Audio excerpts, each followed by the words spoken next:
Okay, so you know when you think about like the biggest pilgrimages in India, the Char Dham Yatra always kind of comes to mind, right? Yeah. And like within that journey, Kedarnath stands out, right? It's dedicated to Lord Shiva. And we're going to dive into an article that you gave me, which aims to kind of like uncover the quote unquote truth behind like the establishment of this super important temple. Exactly. So your source material for this deep dive is an article that explores like the origins and history of the Kedarnath temple, and it brings forward some interesting perspectives that might be new for some people. Yeah, so like our mission is basically to really understand the history of this temple, why it's such a huge pilgrimage destination, and then also explore some of the like less common viewpoints that your source material presents. Yeah. Cool. Okay, so let's start by kind of painting a picture of Kedarnath as a place of pilgrimage. What can you tell us about it? Kedarnath is like a super revered pilgrimage site in the state of Uttarakhand in northern India. It's located at a pretty high altitude, about 3,584 meters near the headwaters of the Mandakini River. It's considered to be super old. Many people believe that it's over 1,200 years old, and it's attributed to Adi Shankaracharya. It's also recognized as one of the 12 Jyotirlingas. And for those who might not know, can you just like briefly say what the 12 Jyotirlingas are? Yeah, they're considered to be the most sacred abodes of Lord Shiva. Gotcha. Okay. And it's also like a really key stop on the Char Dham Yatra, isn't it? Yeah, absolutely. Oh. It's like super crucial. It's an integral part of that pilgrimage circuit. Okay. But, because of the tough Himalayan climate, the temple is only open for part of the year. So it usually closes around October or November when like winter starts, and then it opens again in April or May. And your article mentions that like May to June and September to October are generally like the best times to go. Yeah. And it specifically says to be careful during monsoon season because there's like a higher risk of landslides and floods. Right, because that whole region is really mountainous. Yeah, exactly. Okay, now your source also talks about like the mythological origins of the temple, and I found that really interesting. Could you like walk us through that story? Yeah, the article like retells a pretty well-known mythological narrative that links the temple's beginnings to the Dwapara Yuga and the Pandava brothers from the Mahabharata. Yeah. So according to the story, the Pandavas were like looking to be absolved of the sin of killing their relatives during the Kurukshetra war. And they believed that Lord Shiva could give them that absolution. So they're basically on this like quest for forgiveness from Lord Shiva. What happens next? The story goes that Sadashiva, and this is actually a point where the article kind of gives its own interpretation. It says that Sadashiva is the father of Brahma, Vishnu, and Shiva. Oh, wow. And that he disguised himself as a buffalo in the Himalayas. Yeah. Maybe to avoid the Pandavas, Interesting. And when the Pandavas eventually found him, he like tried to get away by diving into the ground. Bhima, who is known for being super strong, tried to catch him, and he like grabbed onto the buffalo's hump. And isn't this struggle like what's said to have created the Panch Kedar, the 5 holy places that are dedicated to Lord Shiva? Yeah, exactly. So as the buffalo like went deeper into the earth, different parts of his body are believed to have come up at different spots in the region. So the hump is said to have appeared in Kedarnath. Oh, okay. The navel is thought to be in Madhya Maheshwar, the forelegs in Tungnath, the face in Rudranath, and the hair in Kalpeshwar. Mm-hmm. And those 5 places are altogether revered as the Panch Kedar. Right. Okay. And then like temples were then built at each of those places to kind of like commemorate this event, right? Exactly. So it's like the temples are like a symbol of that story, Yeah. But, and this is a super key point, the article says that even though these stories are popular, the scriptures don't actually say that there's any specific spiritual benefit from worshiping Lord Shiva or going on a pilgrimage to Kedarnath. So it's almost like the article is saying, here's this well-known story, but according to what we understand about scriptures, it doesn't necessarily mean you get any like spiritual reward. Right, exactly. Interesting. So the article is already kind of introducing its alternative perspective here. Yeah. The article then like briefly mentions this thing that happens, saying that about 100 years ago, there was like a ton of rain in Kedarnath, and it caused a big swamp. Right. And because of that swamp, the site was basically abandoned for like 60 years. Yeah, no one was visiting or doing any rituals. And then like only 30 or 40 years after that, did people start coming back? Exactly. It's wild how these kinds of like natural events have really shaped the history of such a significant site. Yeah. The article then starts talking about Kedarnath as like a tourist destination. Right. And it kind of just like repeats some of the practical stuff we've already talked about, like how high up it is, where it is near the Mandakini River, when the temple usually opens and closes, the best times to go, and how dangerous monsoon season can be. And it even says that the expected opening date for 2021 was May 17th. Yeah, it's giving you all the basics. Yeah. But then it goes into this like way more serious and sad topic, the 2013 flood. Right. Yeah. That was a truly tragic event. Yeah, and the article describes it as a flash flood that happened because the Torbari Lake overflowed on June 17th, 2013. And just so water came down. Yeah, it was just this huge amount of water carrying all this debris, and it caused so much destruction. The article makes it sound really, really bad. It says that millions of devotees who had gone to Kedarnath to worship were swept away by the flood, and that thousands of people died.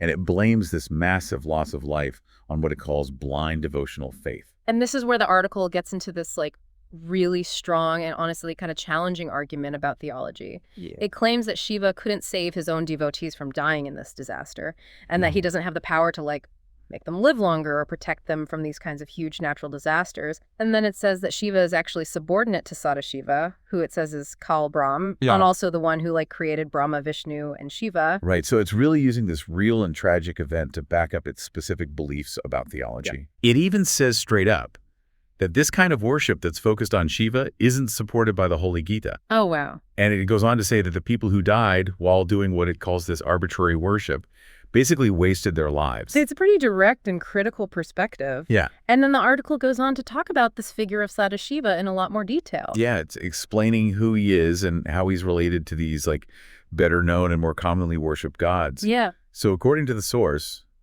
and it actually quotes the Shiv Puran here, Sadashiva is also called Jyoti Niranjan, or Kal Brahm, and he's described as being easy to please and benevolent. Okay.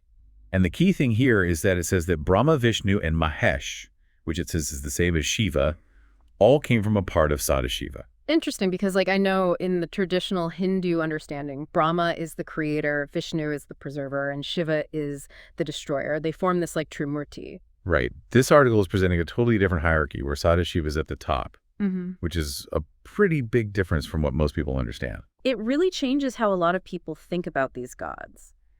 The article then goes on to talk about these common beliefs that Shiva is immortal and formless. Right.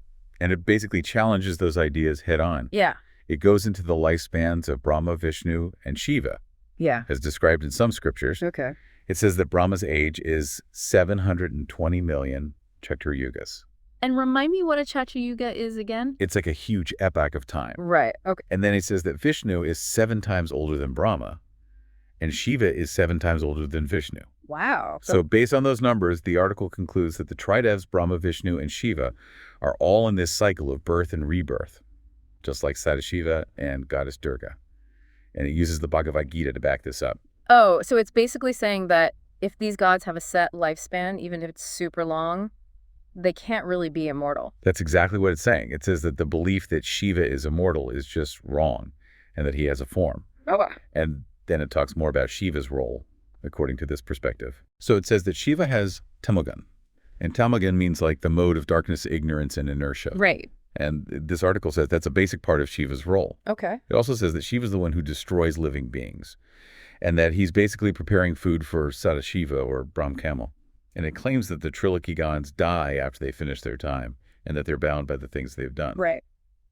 And again, it mentions the Gita here. So this is a very different picture of Shiva than a lot of devotees usually believe in. Now, the article also talks about the idea that Shiva, Shankar, Mahesh, and Rudra are just different names or aspects of the same god. What does your source say about that? Yeah, it recognizes that most people think that way. Yeah. And it references the Shiv Mahapuran and spiritual knowledge that's attributed to Brahma Akshar Brahm Kavirdev, which was given to Brahma. It quotes Sri Maheshwarji as saying that he's the creator, preserver, and destroyer, and that he takes on the forms of Brahma, Vishnu, and Rudra, depending on what he's doing. It also talks about Brahman's statement that Rudra came from Maheshwar's body, and that all three of them, Maheshwar, Brahma, and Rudra, are essentially one form that's just split up based on their jobs. So Brahma is the creator, Vishnu is a preserver, and Rudra is the destroyer. Okay. And what about Shakti, the like divine feminine energy that's often connected to these gods? What does it say about that? So it introduces Uma as Parmeshwari Prakriti Devi.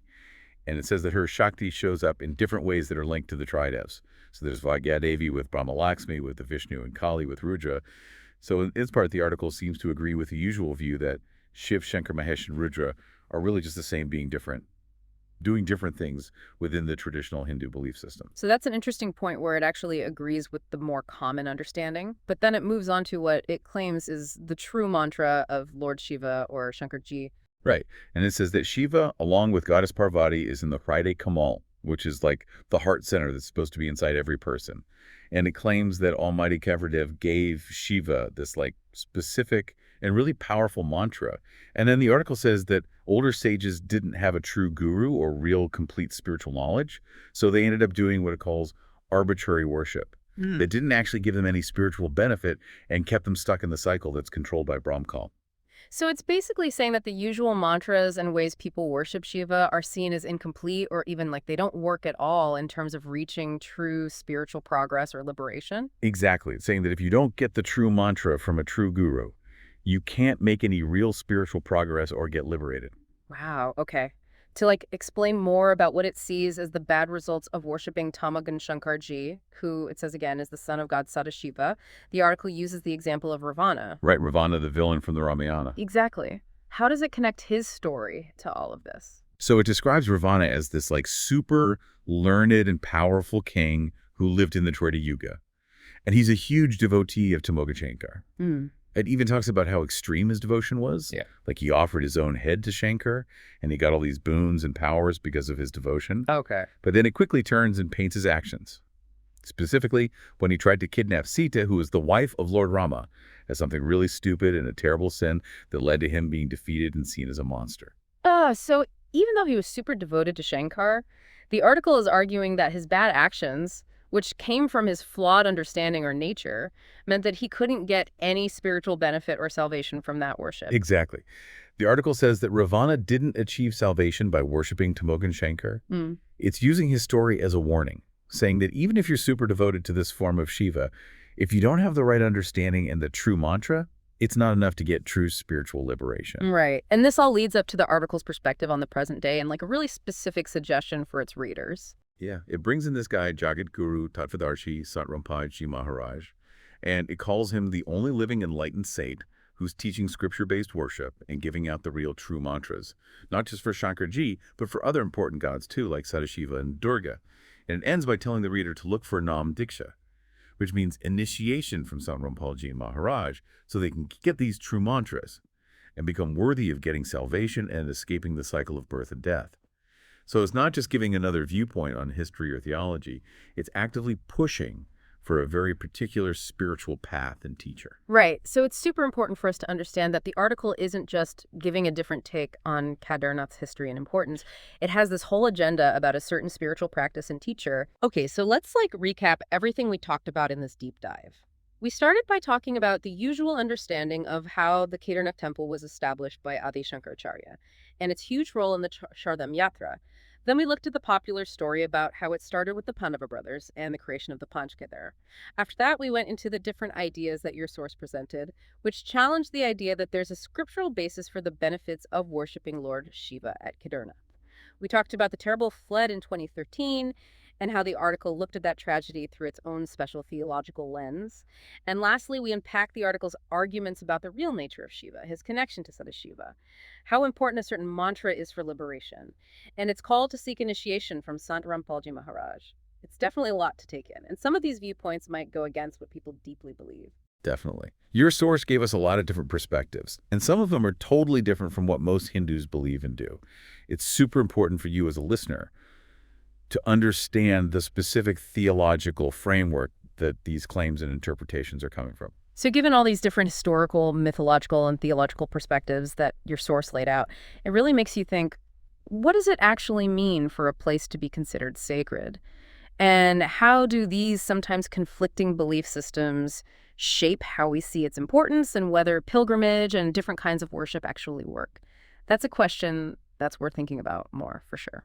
Absolutely. Thanks for joining me for this deep dive. It's been really interesting. Yeah, thanks for having me.